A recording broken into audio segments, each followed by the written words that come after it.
Okay, you can talk now. This is Hi. regular. Do I just introduce myself? Sure, go ahead. Okay. Hi, my name is Aislin Allen Cheryl. I am a shut up. Hi, my name is Aislin Allen Cheryl. I am a classical vocalist here at New England Conservatory. I am a junior in Sydney, and Don't even I'm look from at me, Seattle, bro. Washington, Okay, the Superior Coast. But that's just me. bro. No, like Listen. nobody has beef with the East Coast except you, bro. Tell us about your start to singing and music. Sure. Okay. So I. No, okay, no. Just it's regular. It's regular. Like at first, it was awkward as with Sarah too. Yeah, so me starting music was actually kind of a fluke. It happened really out of nowhere because I was really more sporty. I was much more sporty as a kid. I did dance and I played soccer, and my brother and sister were very musically oriented, and my mom and my dad were also musically oriented, but so I grew up listening to a lot of different genres of music, but I never really felt connected to music in any way. When I was in choir, I did choir in elementary school in 4th grade, and I was a horrible singer. I was pretty much tone deaf. It was pretty bad. I was not good. No, I'm serious. I kind of like don't believe you. But I know you don't believe me, I'm but gonna like let I did an audition. I did an audition for Okay. a solo it was elementary school choir, and I got like the most condescending like look, and then we're like, oh, like that's so cute that you tried, like look ever. Ooh, okay. From like my teacher. But anyway, and then 5th grade happened. So over the summer, I heard my mom listening to an opera on PBS. I'm pretty sure it was Carmen, and I was like kind of shocked by like the sound I was hearing. I was like, oh, this is weird, which is not the best thing to say about opera because I do it now. But it can be weird at first. no, it was strange to me because I was used to like rap music, a lot of rock music, and that was what I grew up with. So I wasn't used to this kind of style of music. And so I was listening to it, and I come into the TV room, and I start mimicking the singer.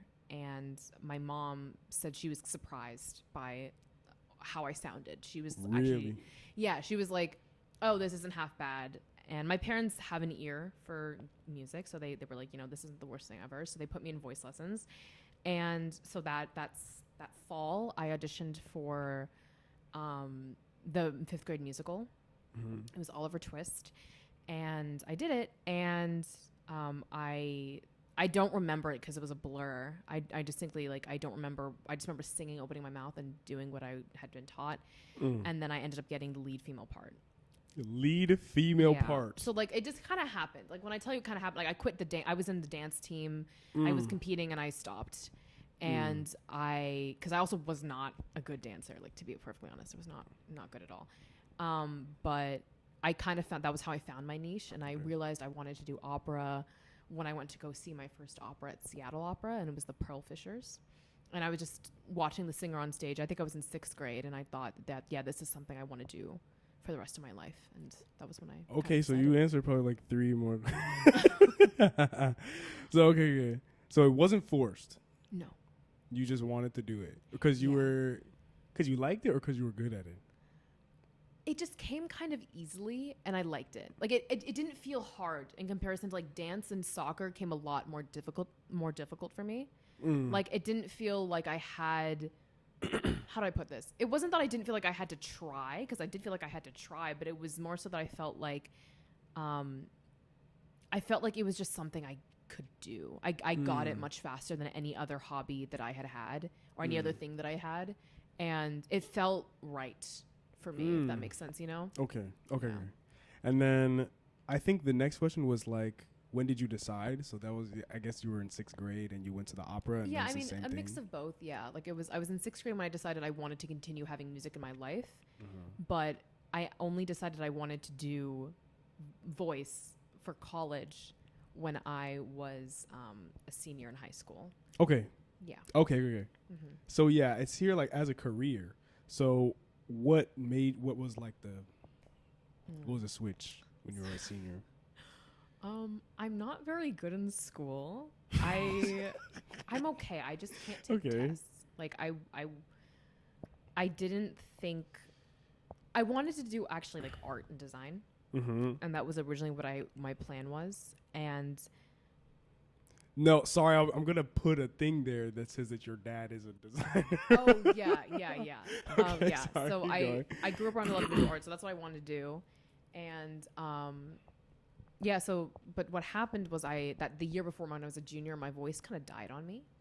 You were a junior? I was a junior, yeah. Okay. My voice kind of died on me. Like I couldn't hit high notes.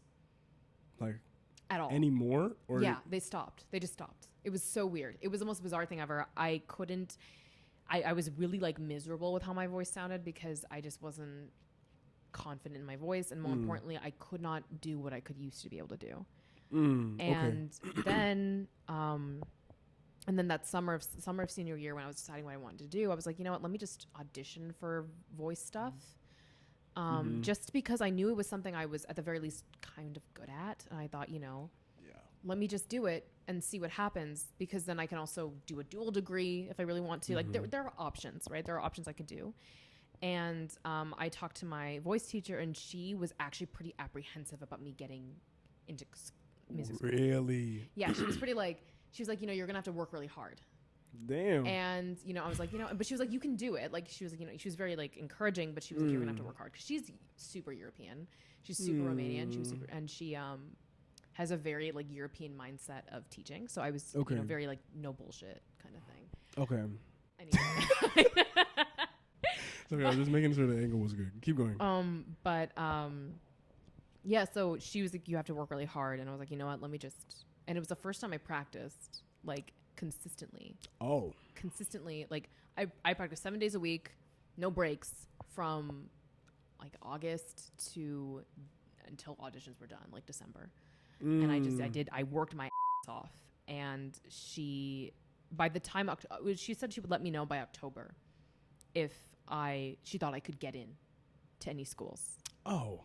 She was like, work hard these next 2 months and I'll let you know because I was applying for a competition. So she was like, by the time that competition happens, I will tell you if I think that you should apply for voice stuff. Okay. And I worked my ass off, and she said, yeah, you'll get in, you'll be fine. And that was really? Yeah, because my voice, it grew back. It came back, and it was also during COVID, so I had time to start to like really, really like work on it and like dig in, and I did, and it was the most exhausting thing ever, but it was rewarding. So obviously, let's give her a round of applause, guys. Oh. Okay, so that leads into the next question, which is, in what ways do you think applying and graduating from music school is harder than a regular university?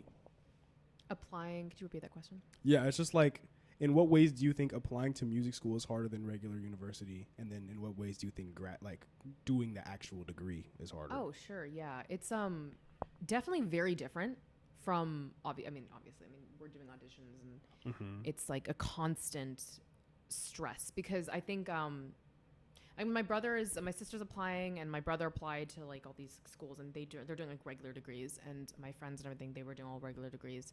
So their stress was more on their essays and more on their grades. And mine was about, do I have the capacity to prove to people I've never met before, prove to people that I've never seen, that I am worth their time and worth their worth them teaching me. Do they see potential? Right. And to me, that was the most scary thing, was like that, that I was proving to people that I'd never seen before that I could be something. And I think that's the biggest difference, is just it feels more personal. Because I agree. With music, it's like, you're bearing your soul, right? Every time you play, sing, whatever, like it's you. And that is not something I think people who have to apply to regular schools have to deal with as much. Right. I mean, in their essays, sure, but like you're not really going to see somebody's soul in an essay. Like, not really. But like, and in terms of graduating, I honestly think that I think they're kind of the same. I think the only difference is that we're much more focused on one thing.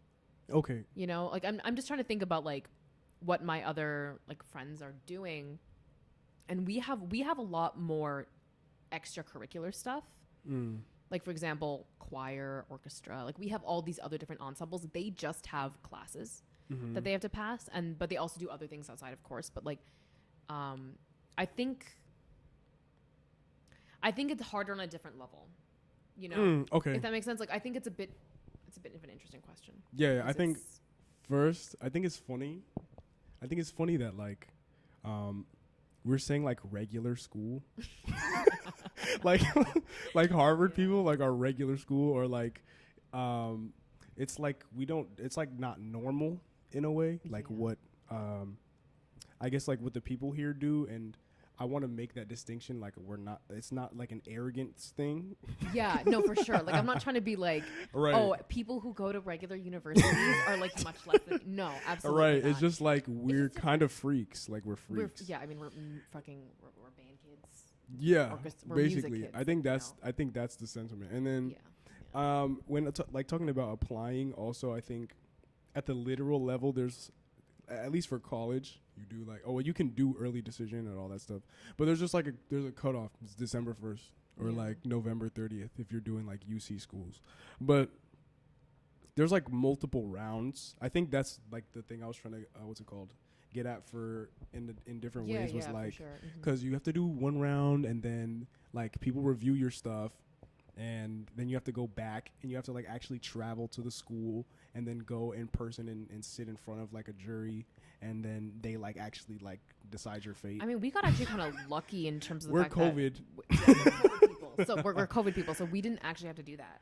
But which is the one thing that like I think if it hadn't been COVID, I would not have been able to. I agree, and I feel like there's a way that like people can kind of shit on our class a little bit, but because I feel like there are a lot of people or like during that year that were like, if it weren't for COVID, like I don't know if I would have got it, because that's when a lot of people, at least that I know from this class, sort of just like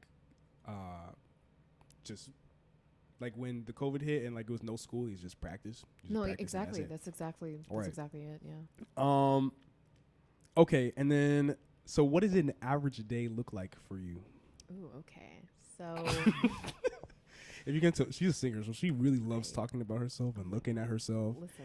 She literally got so titillated. I asked her what she does on a regular day. Listen. But okay, I'll let her. It's a part of. I mean, like people are gonna be looking at me. People look at me when I sing. You know. So it's just like I have to be like this. I have to be arrogant and self-centered. Anyway. Yeah, she has to be. Okay, yeah. What does the day look like? Okay, yeah, go ahead. Okay, yeah. So what does an average day look like for me? So I wake up, of course.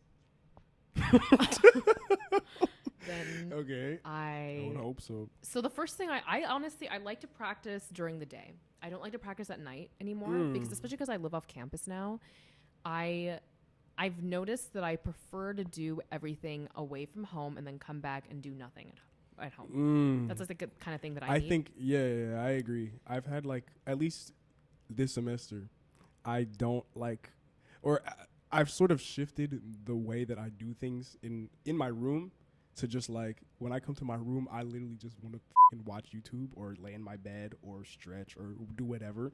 Like I stopped doing work in my room. I stopped practicing in my room. Don't you feel better for it? You feel so much better. Yeah, I just like the practice is like out there, and in here I'm just like zen, bro. Like I'm just chilling.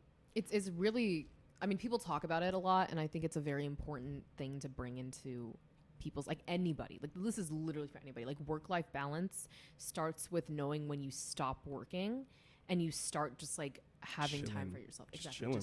Literally just chilling. And yeah, so I usually leave my house at around, I usually have work in the mornings. I try to keep my mornings for work and for practice. So I'll usually try to leave around 8:30.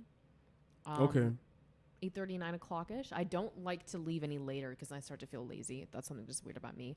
But so I'll go to work or to go practice. I'll practice for... What's your job? Oh, yeah. What do I do? I have a work-study position at NEC. I work with RBTS, which is the Recording Production Technology Services. So basically what I do is I record recitals. I help record recitals. I set up recording systems. I help with the concerts sometimes. I'll like the big ones that are in like Jordan Hall. I'll help with cameras for that. It's nothing crazy. It's honestly pretty chill, but because there's actual professionals who do like the crazy stuff. But so that's what I do.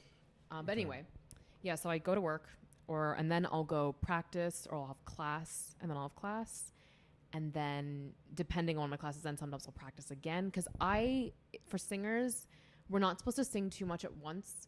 I like to reserve 2 hours in the day for practicing. So 1 hour, I like to have 1 hour like in the afternoon or in the morning to just sing. And then I'll take like a 3-hour break going to classes, doing other things or whatever it is. And then I'll come back to the practice room and do another hour. And then that works really well for me because I don't have to warm up for that second hour. I'm like ready to go. And I don't sing the whole time. I'll do things like language work, acting work, translations. There's so many things that I can do that's not voice related, not singing related. And then I go back home. And she chills. I chill. I'll hang out with some friends. And I'll just, if I do any work at home, it's always just drawing, but that's it. Okay. Yeah. Do you think it's necessary to have hobbies outside of music? Yes. Oh my God, yes. If so, what are your hobbies? Oh my God, yeah. I'm a huge enthusiast for hobbies, especially as musicians, because I think that people like us can get so wrapped up in music that we don't have anything else in our lives that gives us any joy. And I think we need that like extra thing. So for me, it's drawing. It's also, I like to journal. I like to read. I'm a really big reader. I also crochet a little bit, but I wouldn't call myself like an avid crocheter because I haven't crocheted in like a month. She's fake. She's not a real crocheter. She's not a real crocheter, bro. I'm not a real crocheter. Okay.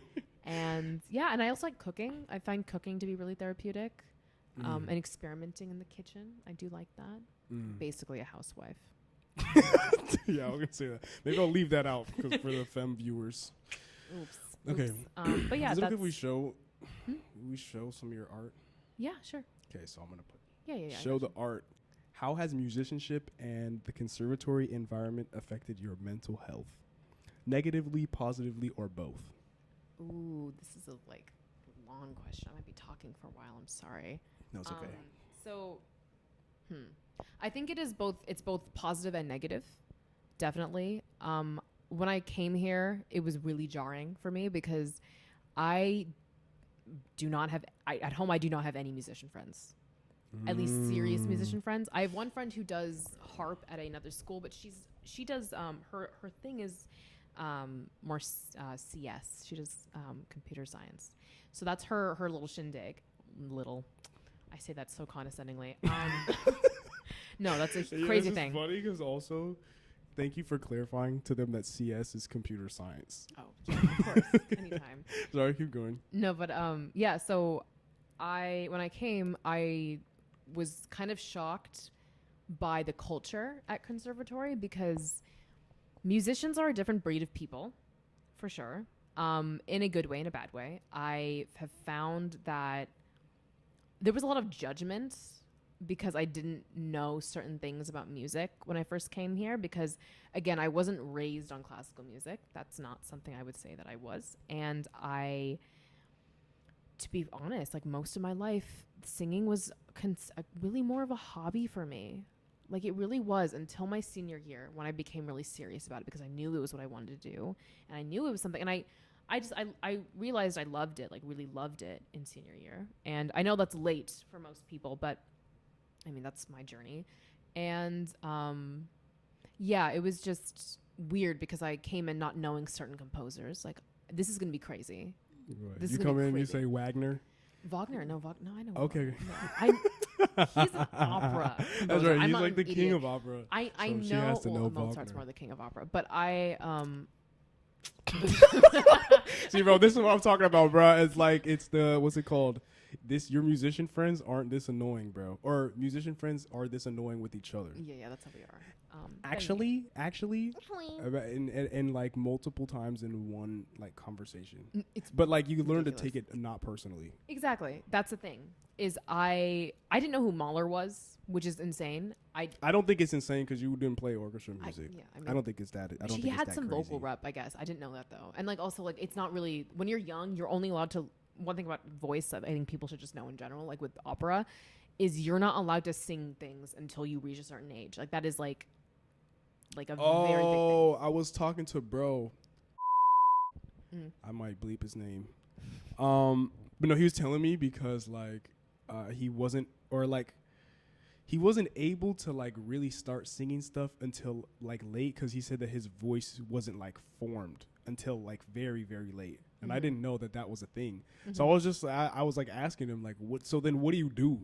You still sing. There's still art songs. There's still a lot of things that you do. But you can't necessarily sing like Wagner. Yeah, okay. Straight out of or Mahler or Strauss. Yeah. Or any of those big Mozart. ones. Okay. Even some Mozart stuff. You can't do that immediately. Right.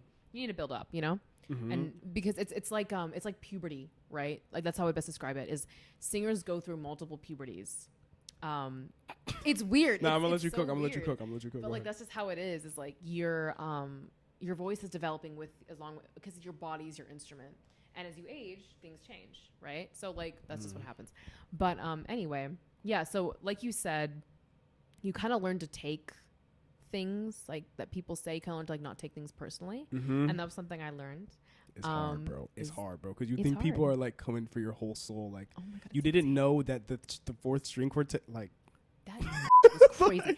Like, it's like you learn that like they're literally just trolling. The amount of like times to be perfectly honest, I would just be like, yeah, I know what that is, bro, and I didn't.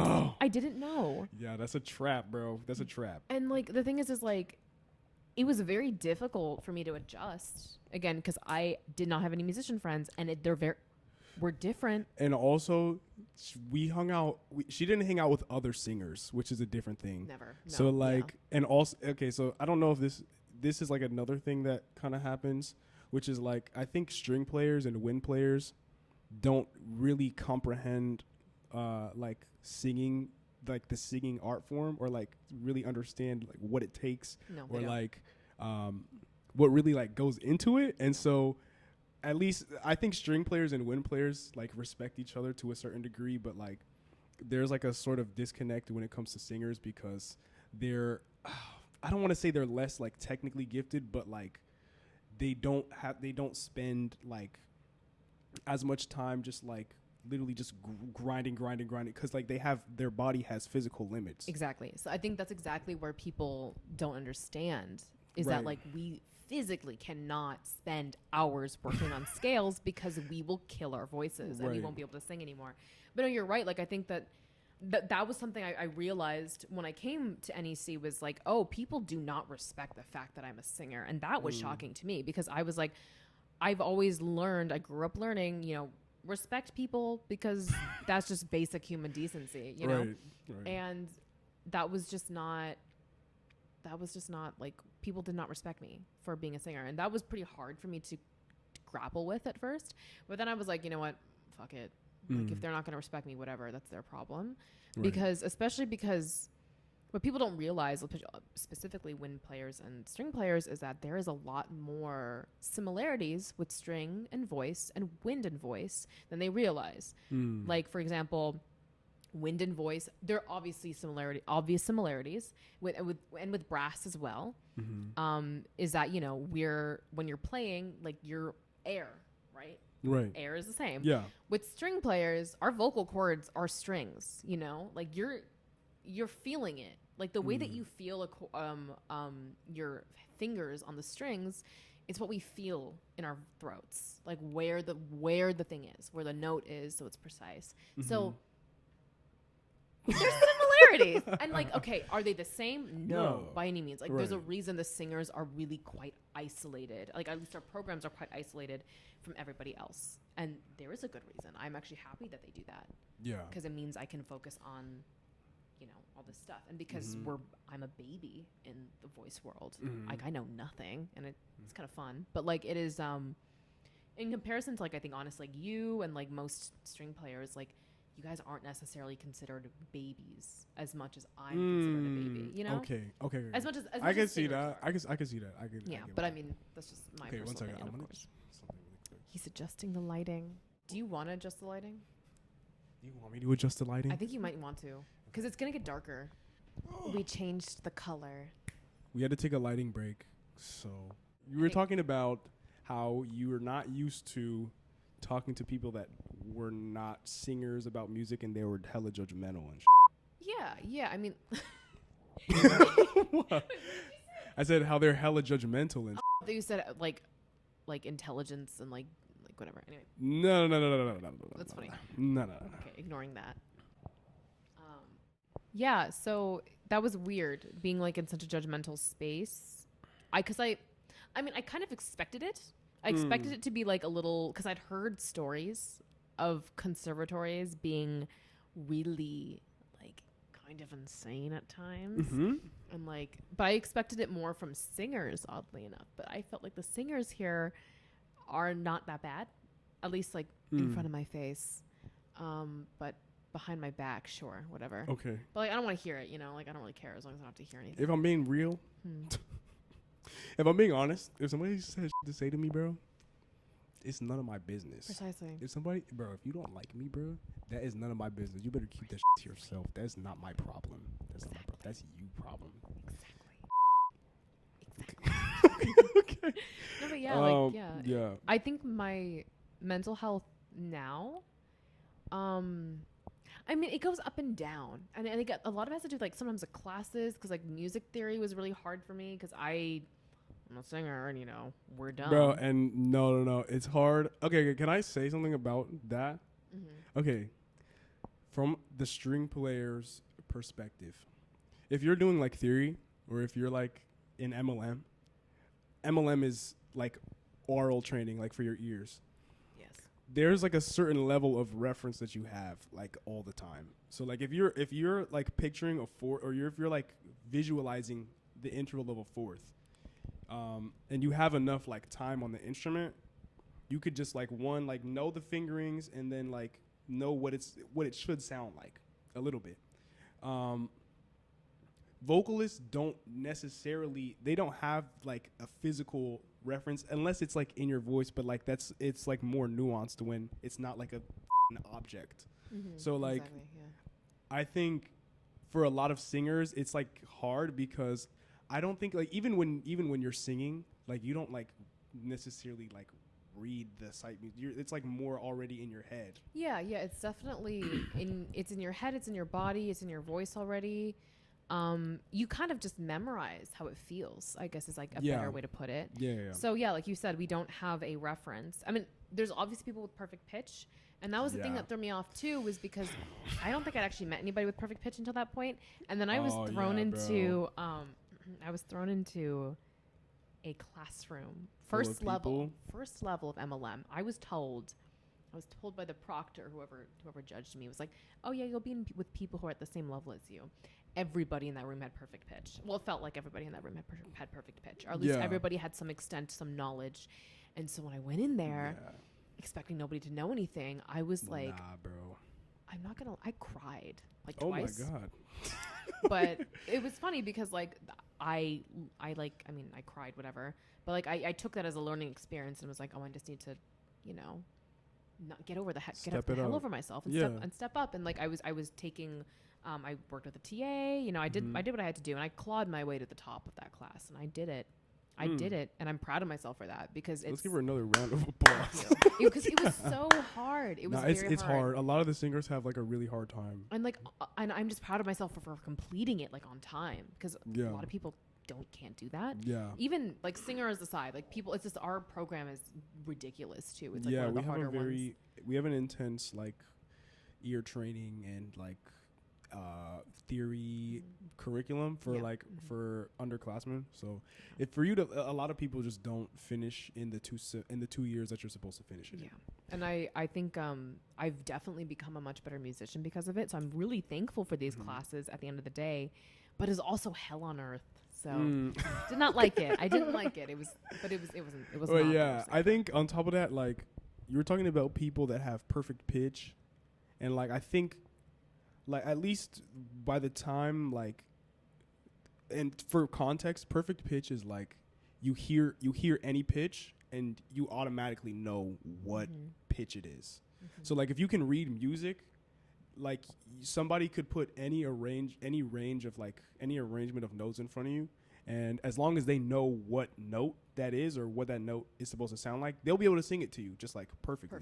Yeah. And to have people like that in that's like not even a skill that like you're supposed to be like 100% good at by the time you're done with like the last semester of training. So it's perfect pitch is like such an enormous like advantage. Oh my god. In that circumstance, perfect pitch has its disadvantages, but like a lot of people that don't have perfect pitch end up doing is developing like a sense of relative pitch where you kind of just use pitches that you already know to get around, and it works just as well. Oh yeah, like I've definitely my intervals, my ability to read intervals is way better. Like that's what I do now. And like the thing that also threw me off was just the syllables, because like solfege. Ridiculous. I'm sorry for anybody who has to do that out there in the world. Like it sucks. Fixed do is annoying, but that was the biggest thing for me, because I'm used to singing not syllables. So I'm still not very strong with them. Like sometimes in choir we'll sight sing with syllables, and I just won't. I'll just do it like on a vowel, and they don't care because it's choir. Right. But yeah, it's just that was also something that was weird. But okay, so what would you tell a high school senior that is wondering if they should apply to music school? Do it, honestly. Really? Yeah. I mean, there's a lot. There's a lot of. You know what? That's okay. Maybe I'm not. gonna let you. Okay, wait. No. I'm thinking. I think your natural answer has some merit to it. So just explain why you said that, and then you can give a different answer. The reason I said do it is because knowing where I came from originally, at least like almost not doing it. I am so glad I took the risk. Okay. Because if I hadn't taken that risk, so many things in my life would not be the way it is now. Like it would not. Like, and I'm super happy that I am where I am right now, even if there are, ups and downs, and I mean a lot of downs at times. I feel like my life has been, for the most part, very lucky, and I think that a lot of it has to do with the fact that I took this risk, not knowing what was going to happen, not being sure if I was good enough. And I think that's the biggest thing, is like wondering if you're good enough. And just like know that just like even if you don't think you're good enough, people will think you are. And like it's like other people will. And like you're never going to think you're good enough, like period. Like you never will. And like I wish I could say like, oh, just like start believing in yourself. But that is the most unrealistic thing to tell a musician ever, is to believe in yourself, because I still don't believe in myself, right? Like I don't think she's here, bro. I'm not going to say you made it, cuz like there's still a lot that has to happen. But no, like for like a lot of people, like they're just like, oh, you're in music, you're already doing music school, like you're already like really good, and like but which is, I'm not saying that like they're like gaslighting you, or like they're lying to you, or like that what they're saying has no merit or no value, but like in like a space where the thing that is valued the most is like getting better no matter what. Exactly. It's kind of like telling you that like, or I don't know how to explain it, but it's kind of like giving some like merit to complacence, which is like not respected. No, that's not how you get like clout, and that's not how you get like better. Exactly. You have to like always want more, which is tiring, but you push. Yeah, and it's good sometimes. That's the thing is like you gotta like know to an extent if you have that kind of chop and like and kind of like thing to you, because there are some people who do not have that. And with all due respect, it'll be a much harder experience for them to get further because they have to get over that kind of idea of like, you know, like oh, like that self-judgment and like, oh, are people judging me? People will be judging you for the rest of your life, whether you like it or not. And like, it doesn't matter what degree you're going into. People are going to judge you. It is a thing that people do. And I don't know. Like, it for me, I do still worry. I worry about what people think of me always, of course. Yeah. But mainly what I think about the people I worry about, like what they think of me is my teacher. Yeah. I think it's just my teacher at this point because I used to be like, oh, I hope my peers think I'm good. But now I've gotten past that because I realized, especially after freshman year, it is the most futile thing to worry about what your peers think about you. I'm still like low key. I'm still not even past that, bro. It's hard. It's a very hard thing. And like, but the thing is my kind of rationale around that is because we're all kind of at the same level. Like, let's be real. Like we are. Like some people may be prodigies. Okay. Some people may be prodigies. Some people may be just extra talented, whatever. But like, at the end of the day, we're all here. We're all here. We're all in a conservatory. She's kind of spitting, bro. Thank you. We're all in a conservatory for a reason. We are here because we want to get better. And so who on earth in our age group has the right to tell us what we can and can't do? Because they don't really know what they're doing either, you know? And so what I'm saying is like the only people you should be worried about are your teachers. You know, the only people you should be trying to impress, if you're trying to impress anybody, is your teacher, because your teachers are the ones who are going to be supporting you and helping you through this, you know? So yeah, I mean, that's kind of like, just kind of just do it. Like, that's it. Because there's no risk. Well, there's risk, but like, of course, there's always risk, but like, there's always. She's right. Just do it because you never know where you could end up, and that's like you never know who you're gonna meet. Like that's the beauty of college in general. Like and applying for anything is that you just never know what's gonna happen. Right. I think that's a beautiful thing. I think going back to something that you said earlier. I think the reason that a lot of people take it so hard a lot or like are sort of judgmental and worried about what other people think in that way is because like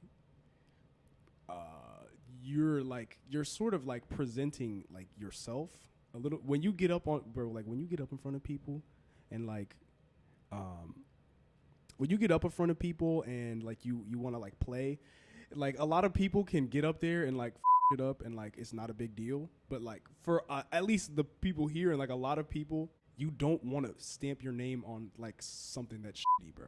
It's for sure. It's like, and as much as it sucks, like each performance has a lot of weight, but like that weight can seem like mega exaggerated when you've been practicing this thing for months, and then you go up and the thing that you practice for an hour that one section you practice for an hour every day, and that you make a mistake that you never made before, bro. Oh my God. And it's like, and then, bro, and it's like so frustrating. And to an extent, a lot of like it's very easy to attach like your worth and your happiness to how well you perform in front of people, bro. For sure. And I think that will lead you down a horrible path. It'll lead you down a horrible path. You have to detach yourself to a certain extent from like your ego and your music.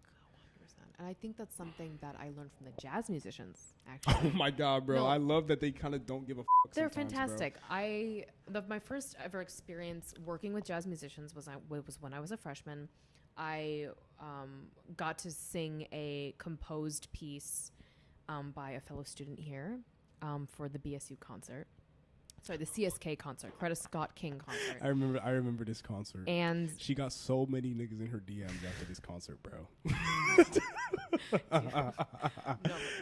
Putting that aside. Okay, of course. Go ahead. It was my first time working. I was super nervous. I learned this piece. I learned it, and I was so nervous because I was working with all of these fantastic upperclassmen jazz players, and they're all people that I was so intimidated by, and I was like, oh my God, like one of these, like the bassist is like she goes like she does Harvard stuff, she's like crazy, like she's super talented, she's a professional musician, and like everybody is so like, oh my God, every single person I'm still like, I have so much respect for. And I had the opportunity to work with all these people. And I went into that first rehearsal because the first rehearsal with all of us working together, and it was literally the day before the concert. And that was something like you never see that in classical. It was the day before the concert. It was the day before and you had the first rehearsal? Yeah, because it was improvisation. Most of it was improvisation. My part was the only part that was like kind of set.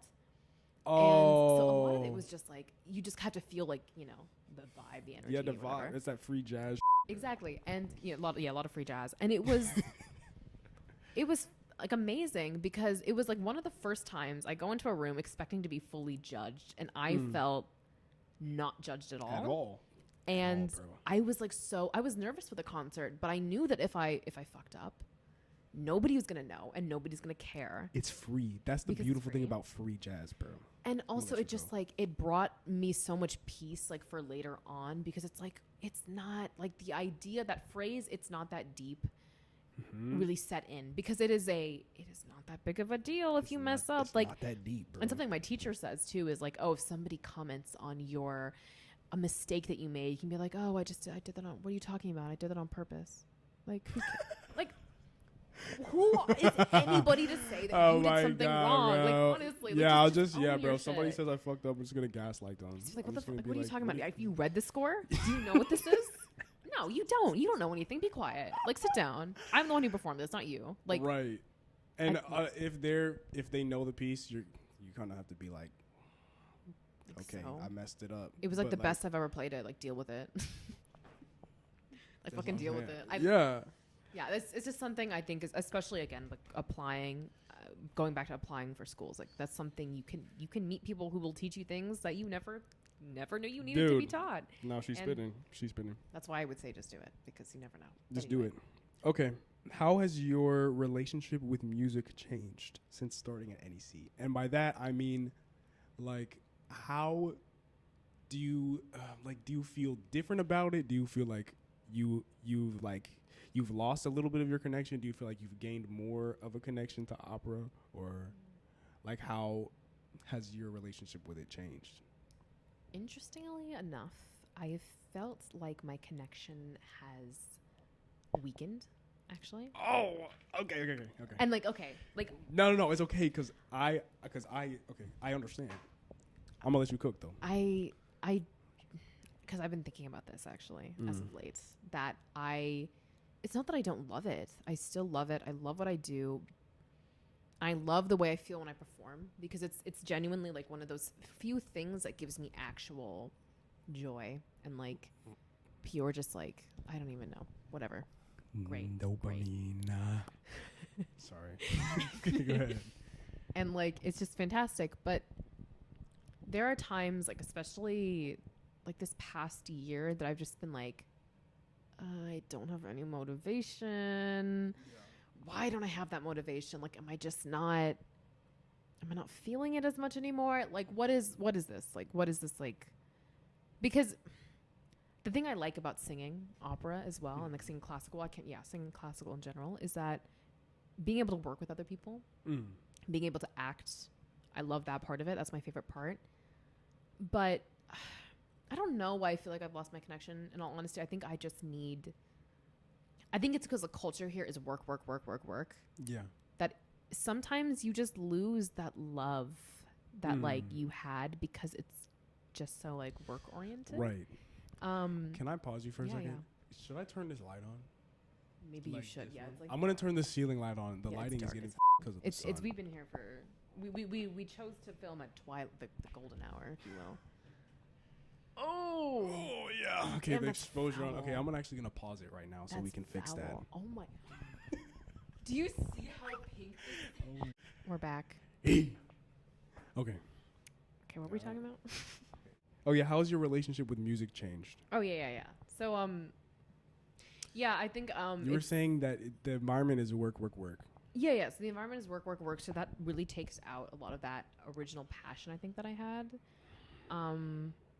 Which is like understandable, because like my life is going to be work.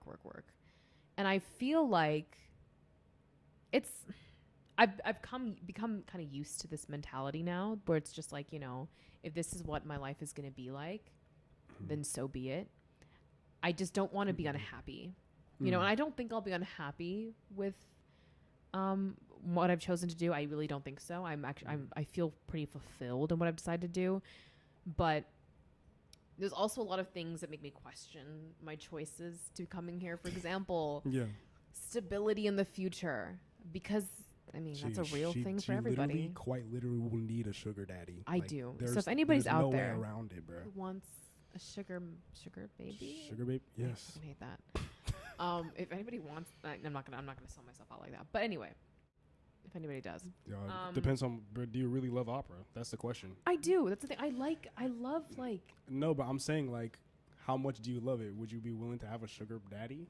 So you can. No. So you. Oh. I won't sell myself like that. Then I she's talk fake. about it, but I She's can't do fake. it. I can't do it.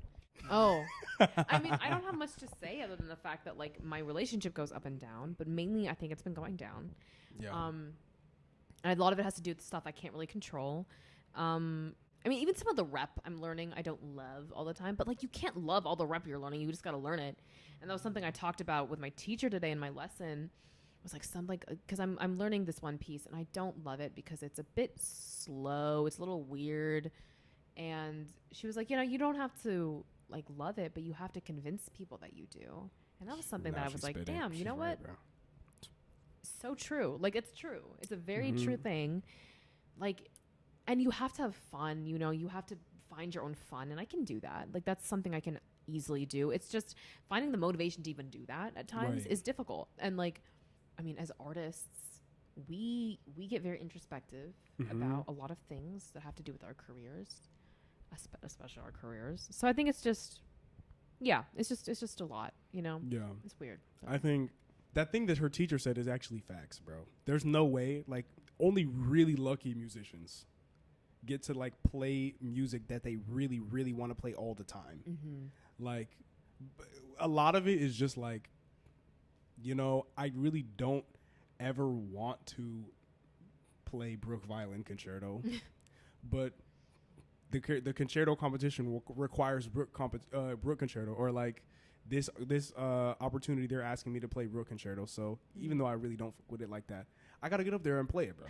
Yeah. And I think a lot of established musicians, at least a violinist, I think in their later years, they just like they start just saying no. Like when they just don't, when they have rep that they don't like. I know Miriam Fried. Oh God, okay, I'm gonna talk about Miriam Fried, so I'm just gonna like be careful really quick. But I know Miriam Fried at a certain point. Somebody told me that Miriam Fried was like, I'm not gonna play Sibelius Concerto like in a concert again, and she just never did.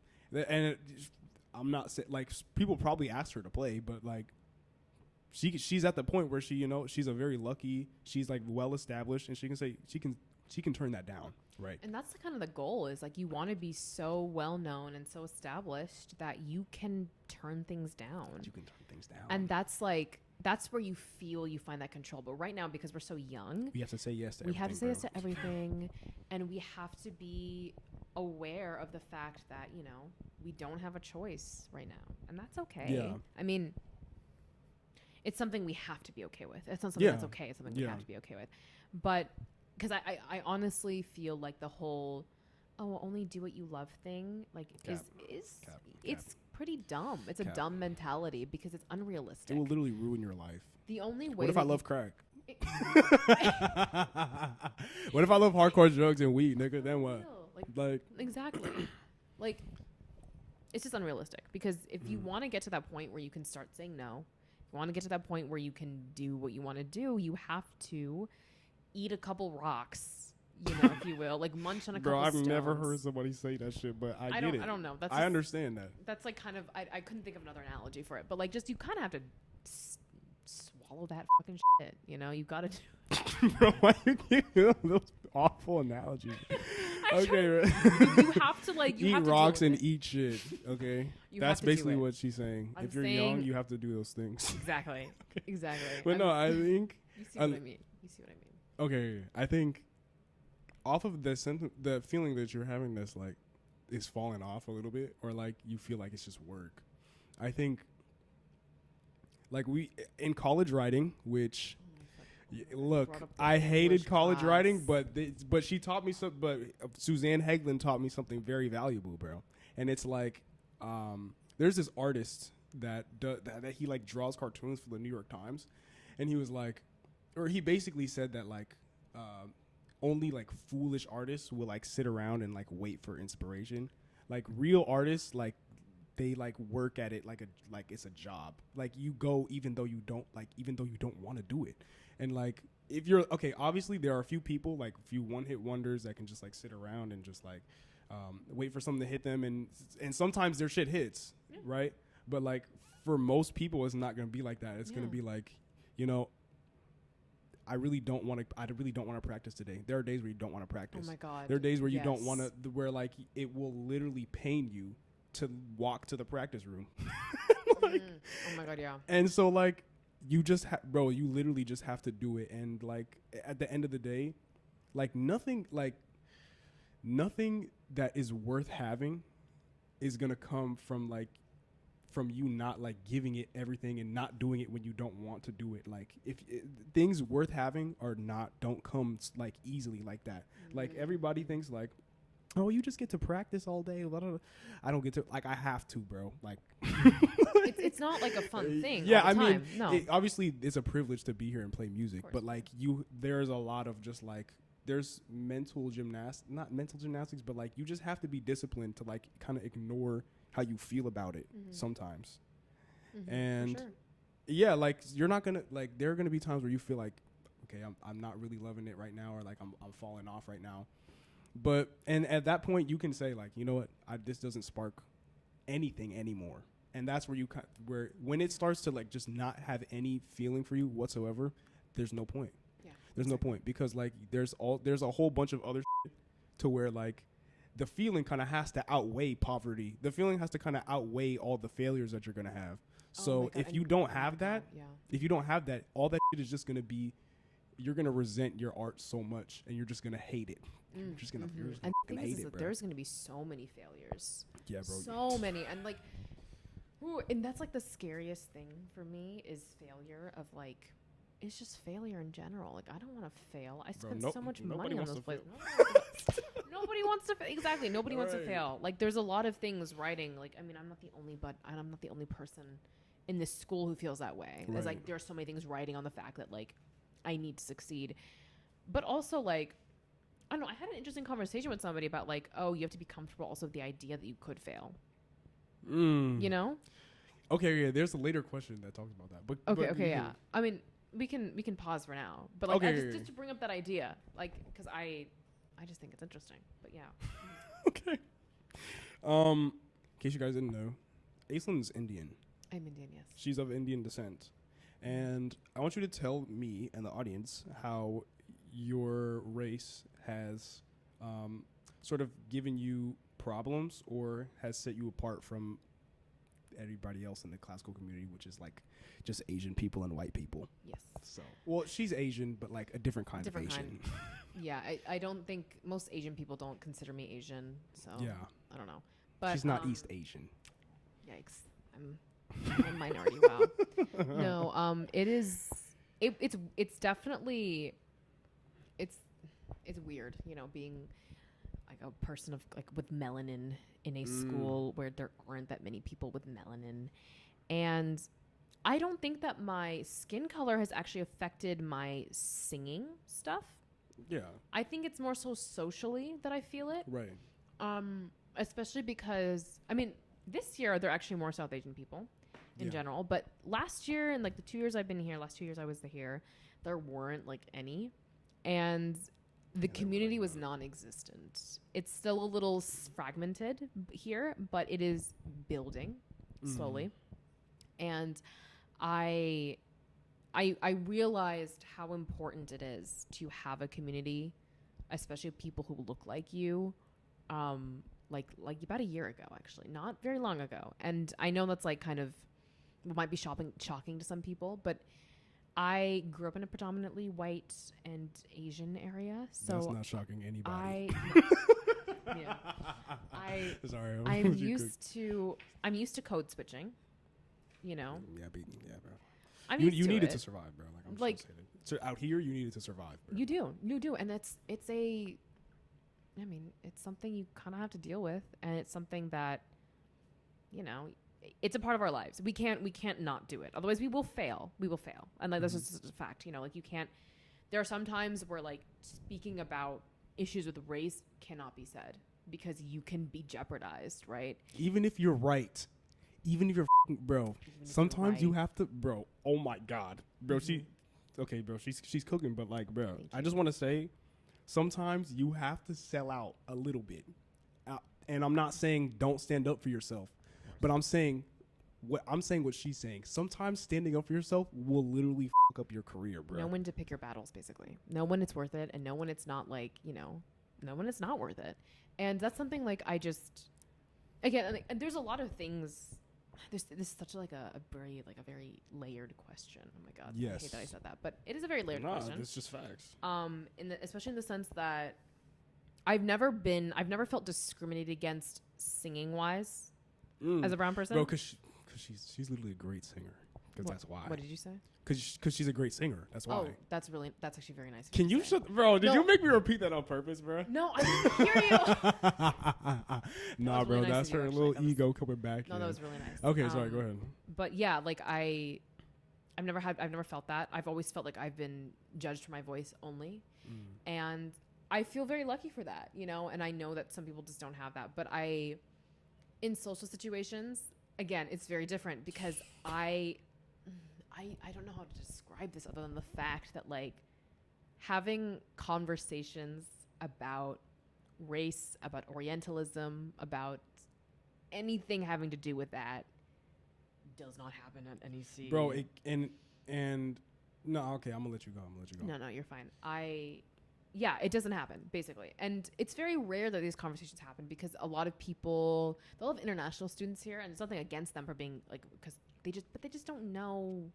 They don't know the experience of being darker skinned because they can't. I mean, most white people can't know. They're not dark skinned. They're not dark skinned. So you can't know. And, like, so when you meet people who are dark skinned, like, I mean, I'm not the darkest person ever, obviously, but, like, she's light skinned. I'm a light skinned Indian, but so I understand I have certain privileges that people who are darker than me will never have. And I mean, I understand that, but there is still a sense of, like, connectivity that you get with people who are melanated that is just different. It literally hits different, bro. It does. It hits different. It does. And it's just, again, something I really realized last semester, which is super late in my life, but right.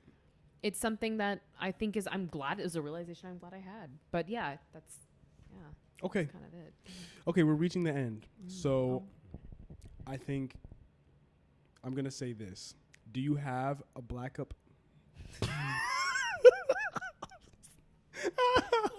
Yeah, let me chill out. Okay, do you have a backup plan? Sorry. I was going to say a backup plan. A backup plan in case music doesn't work out.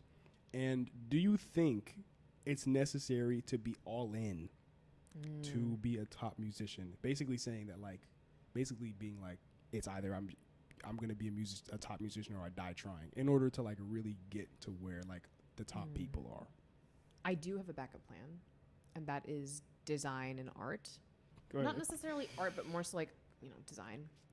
Because one thing that's nice about design, I mean, so my dad did design, so I know some, like, things about it, is that you don't necessarily need a degree.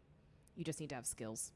And like, at least, like, have an eye. You need to be able to have that. Like, my dad had a journalism degree, and he went into user experience design and graphic design. So, like, you do not need it. At least maybe it's different now, but when he was there, he didn't need it. But yeah, it's as long as you have some sort of skill. And music is a versatile degree. Which is a good thing about music, is that's so versatile. But what was the second half of the question? Do you have to be all in? Do you have to be all in? Yeah.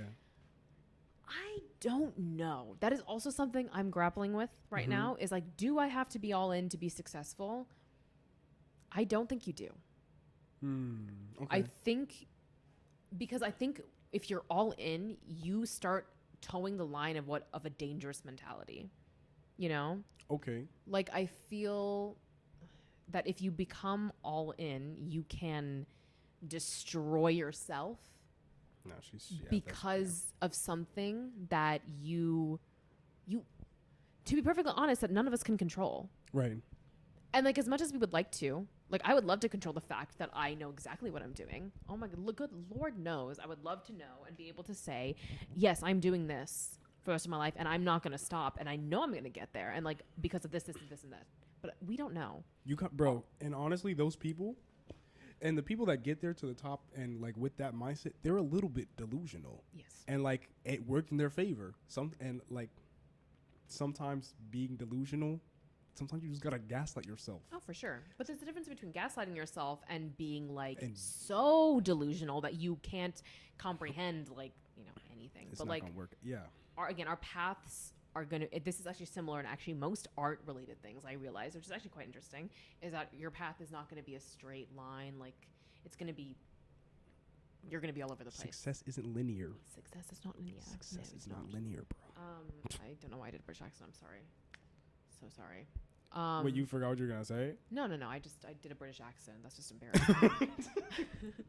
No, but like, yeah. So like I think that by saying that there's a difference between saying like you're all in and also being like, I'm all in, but I'm also trying to be not detrimental to me and like trying to be like, you know, because you need a life outside of music. Otherwise I would be miserable. I know I'd be miserable if my whole life was music, and I couldn't talk about anything else. I couldn't be anything else. Like I know I would be so bored with myself, you know, like I can't do that to me, you know.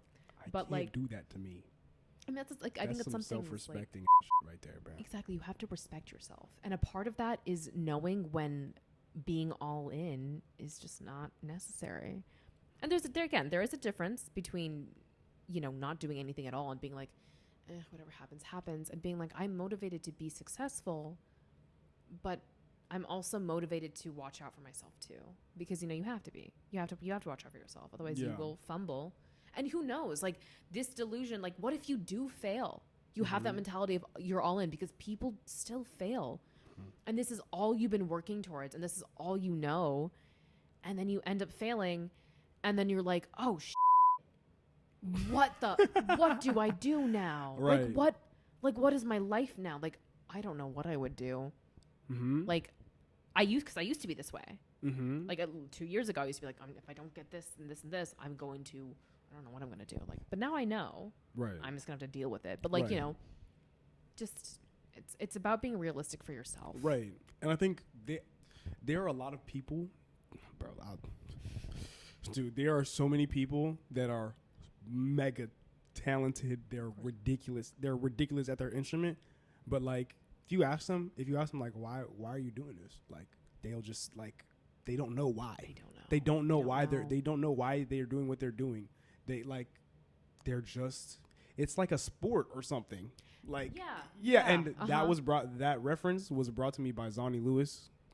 Okay, but no, like they don't know why they're doing it, but they're really good and people have like recognized their skill. But when you ask them like why are you doing what you're doing, or like it wasn't like necessarily a choice. Like they're kind of bots. Like they were bots. Like you were programmed. Like you, since the day you were born, you were just programmed to be a violinist or be a cellist or be whatever. And there's a certain, I don't know. I'm not going to say that there's a huge disconnect, because there are people that aren't like that are just as good. But like there seems to kind of be a little bit of an inverse relationship between like people that are really good at their instrument and people that can just like have a regular conversation with somebody else that can just like be like a human being and like socialize and like take care of yourself and like do all this other stuff. And like obviously we're all eternally trying to find a balance, but like there's just a lot of people that are good but they don't know why.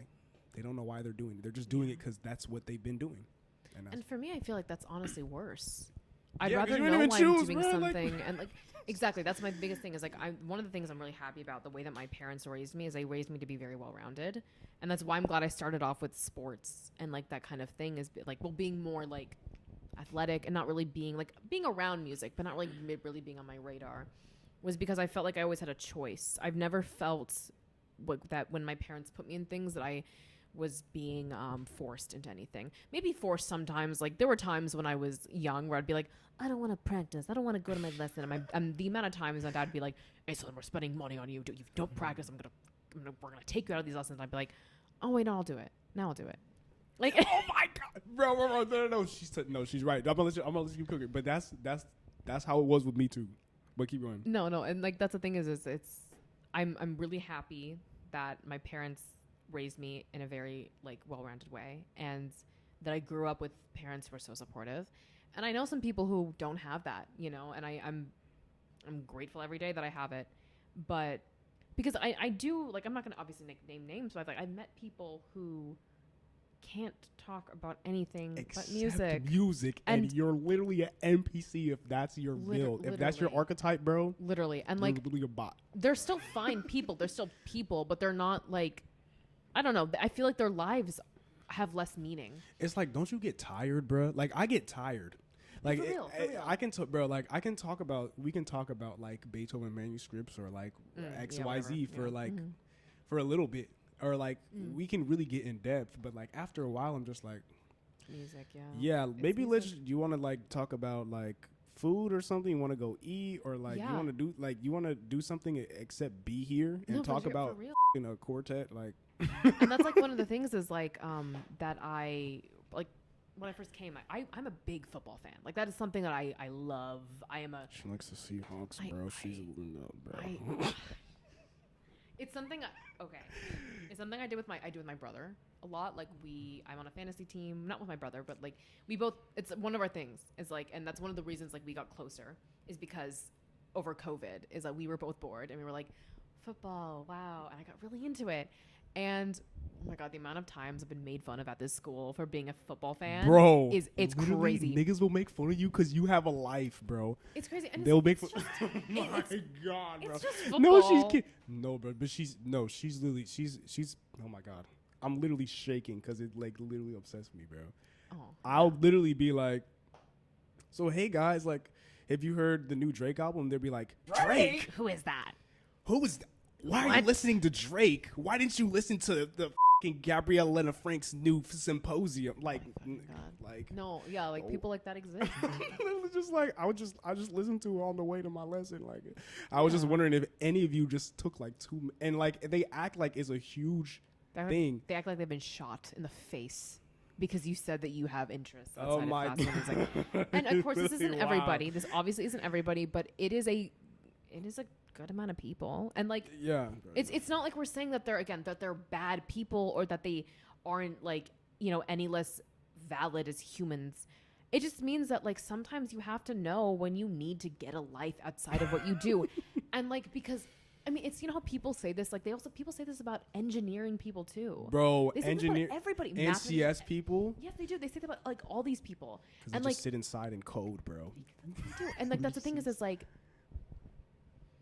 do you want to be a one-sided person? No, nobody does. Nobody does. Everybody wants to be interesting. Everybody wants to have things that they're interested in, and it's very easy. Just find out what you're interested in, and just spread your wings. Just try shit out, bro. And that's the other thing, like being well-rounded as a person, well-rounded. You messed it up twice. Well, I know. I just repeated it because I was like, that sounded dumb as fuck. That's so funny. No. Being a well-rounded person is like not gonna be a detriment to that thing that you're obsessing over. It'll actually help you. It'll help you a lot. Like, bro, and even I learned this summer when I was like having like all my classical like typical classical boy like habits around like jazz musicians and other classical musicians too. But like the thing was that like it's not like it's like a language, and especially in musicianship, because like obviously you're gonna want to, if you have a field of expertise, you're gonna want to continue to get in that field of expert. Like if you're a classical musician, you're just gonna keep doing classical stuff. But like, it's like I think it's really impressive when like classical musicians can play different style. Like when you can play different styles of music, because like it's like a language, bro. Like if I speak English and I pick up a different language, I'm never gonna forget my English, bro. Like my English is always gonna be near and dear to my, because I spoke it for like however long, and that doesn't mean I stop speaking English all the time. That means I just like I experiment with something else and just see what it feels like. And in certain instances, it will bring you a whole different perspective to the way that you were looking at it. Exactly. And you're like a less narrow-minded person. It doesn't it doesn't take away, it doesn't subtract, bro. You're just compounding a bunch of things. No, exactly. I mean, that's the thing is I started taking Carnatic voice lessons, which is South Indian classical music. And it's something I've always wanted to do. And I also started taking just like jazz voice lessons very casually. Jazz. Because jazz. I realized the only thing I could sing, I thought the only thing I could sing was opera. And I was kind of devastated by that. Because like if somebody was like, oh, like let's like go to karaoke, I'd be like, no, I'm going to sound I'm going to sound awful. Like I can only do this really one cool thing.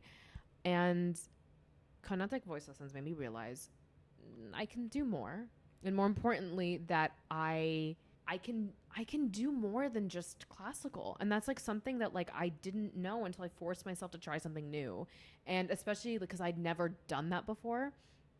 And I was actually worried, to be perfectly honest. I was really worried that trying Carnatic voice style and jazz was going to negatively affect my operatic performance. I was really worried about that.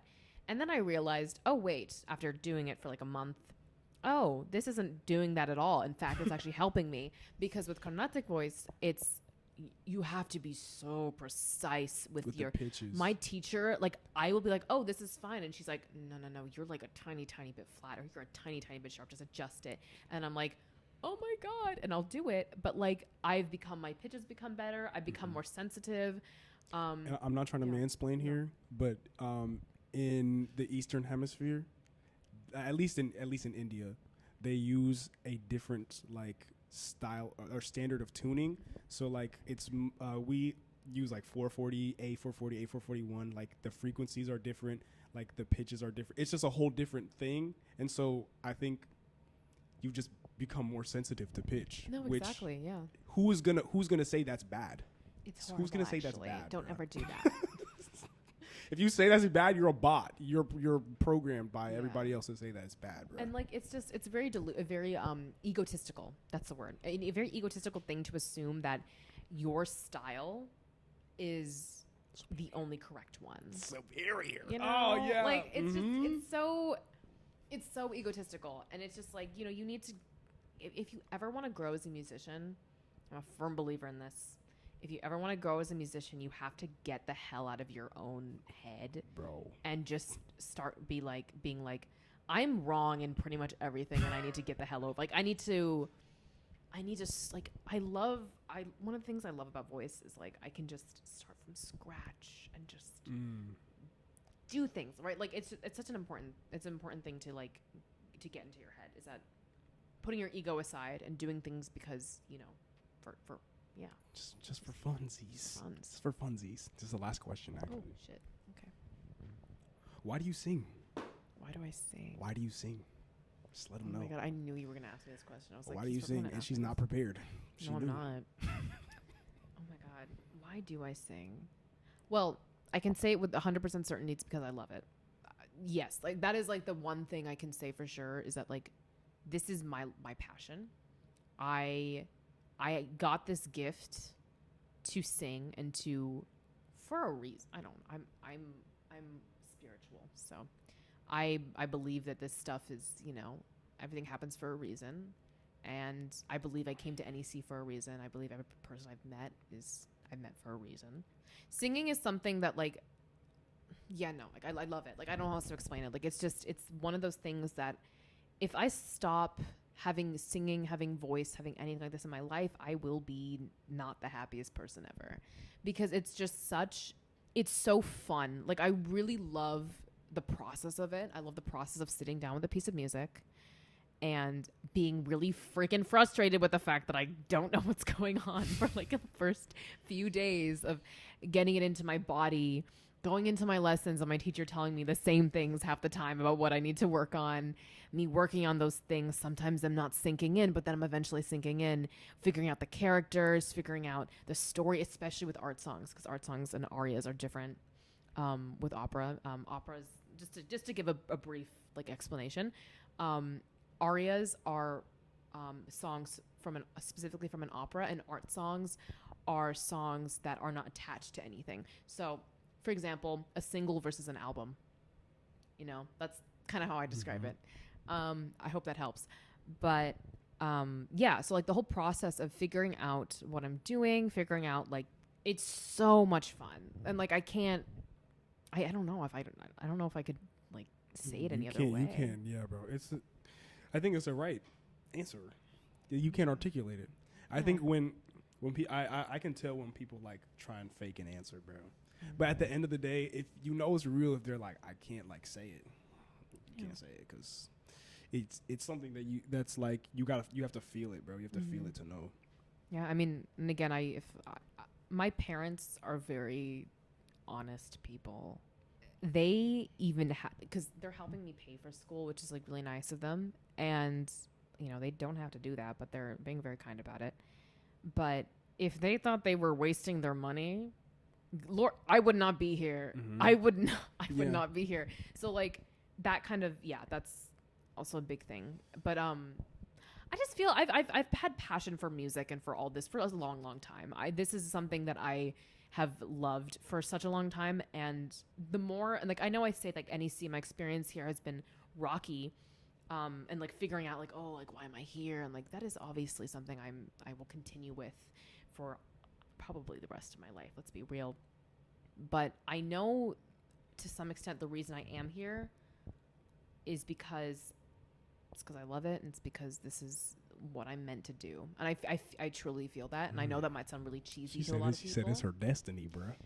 I know it might sound cheesy. I know it might sound cheesy to people, but nah, it just is. You just said it. It doesn't have to be cheesy. I feel like it's just something that I have to be doing in my life, and I'm really glad that I found that, and I'm really happy I found it early, you know, and that's it. Okay. Yeah. So I just want to say thank you to Aislin. Thank you for having me. Give her the third round of applause. And just give the audience an aria. Just like give them something that they can sort of get into the little opera world. Oh my that God. will like ease them in. It'll like wean them in. Ease you in. Ooh. This is an art song by Strauss called Beim Schlafengehen. It's from his four songs, his set. There are many different recordings. Jesse Norman is a really good recording. There's also, I would highly recommend Gundula Janowitz with the Berlin Phil. That is an excellent recording. And it is, oh my God, it is one of the most beautiful. It's literally soaking. Beautiful. She's literally beautiful. glazing so it's hard, like bro. Shut up. It's like the most beautiful piece of, like one of my favorite songs ever written. It is stunning. Highly recommend it. If you can find, it's the Beim Schlafengehen. If you can somehow spell that, you should put that on the screen. Yeah, I'm gonna do a graphic. Highly recommend it. It is stunning, and I think it's it's a good intro. It's in German, and it's cute. It's really it's not cute. It's short and it's beautiful, and I will never be able to sing it. That's what breaks my heart, is I probably will never be able to sing that piece because voice types. It's super complicated. We can't do everything, which sucks. Okay. But oh my God, it's so good. So I highly recommend that one. Okay. Thank you, Aislin. Thank you. I'm going to put her socials up right now. You should go follow her. If you're a guy, slide in her DM saying that you listen to the piece, and she'll entertain you for a little bit. Like 2 minutes, yeah. We'll see. Okay, but I'll see you guys later. Bye-bye.